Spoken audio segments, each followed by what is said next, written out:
Control the center, and you can control the game. We may have heard that it's important to control the center and develop our pieces as close to the center as possible, but what exactly does this mean? The center squares are e4, d4, d5, and e5. A popular, as well as strong opening move for white is to play e4.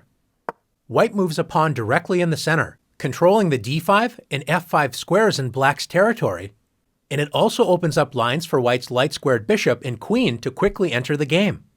A good response for black is to play the same move, e5. By controlling the center, both sides prevent enemy pawns from entering their territory. If white tries to force two pawns in the center with d4, threatening black's pawn on e5, it's important for black to break up white's pawn center with e takes d4.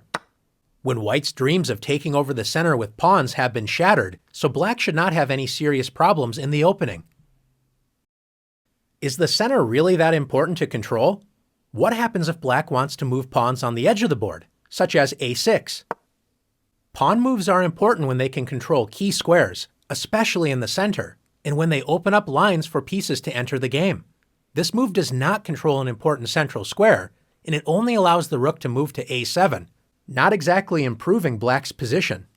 Since black does not want to control the important center, don't be shy. Let's take the center for ourselves with d4. White's pawn duo control key squares in black's camp, c5, d5, e5, and f5, making it difficult for black to activate pieces on these squares. If black continues to make meaningless pawn moves such as h6, black has no central control, and besides the pawns, only 4 pieces can move: the knights, which were already able to move at the start of the game, and each rook only has 1 square. Not a good start to the game for black. White's pieces, on the other hand, enjoy great freedom. White's queen and 2 bishops enjoy open lines, and white's knights are ready to jump into the game with a move like knight f3. What happens if black wakes up from a deep sleep and decides to start developing pieces toward the center with knight to c6? Pieces need pawns in the center so they are not constantly attacked. Since black does not have a pawn on d5, white can simply march forward with d5, grabbing space and attacking black's knight, forcing it to waste time by moving again. Black should admit the mistake and retreat the knight, but instead decides to move the knight to the edge of the board with knight a5. Most pieces do not like being on the edge of the board, and the knight is especially weak as it only controls 4 squares. Compare this to white's knight on f3.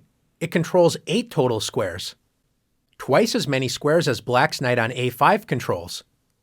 More importantly, black's knight doesn't have any safe squares, so white can attack this poorly placed piece with b4. If black does nothing, white will simply win a piece. So after knight c4, black's knight has already moved 3 times, and white can now develop a piece and win the knight with bishop takes c4. Black is in serious trouble, but should at least try to prevent white's central pawns from advancing with d6. Instead, black plays knight f6. Knights love to be close to the center of the board, but you have to prevent enemy pawns from attacking them. Since black has not controlled the center with pawns, how can white gain space and attack black's knight? That's right, once again by advancing a center pawn with e5. Black should once again retreat the knight, admitting another mistake, but decides to lunge forward with knight g4. Notice most of black's escape squares are controlled by pawns. Even black's pawn on h6 prevents a potential knight retreat.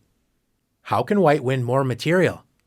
If you found h3, nice work. If black takes the e5 pawn, white simply captures it with the knight on f3. If black plays knight takes f2, at least grabbing a pawn before losing the knight, white should not be afraid to move the king. Let's win material with king takes f2.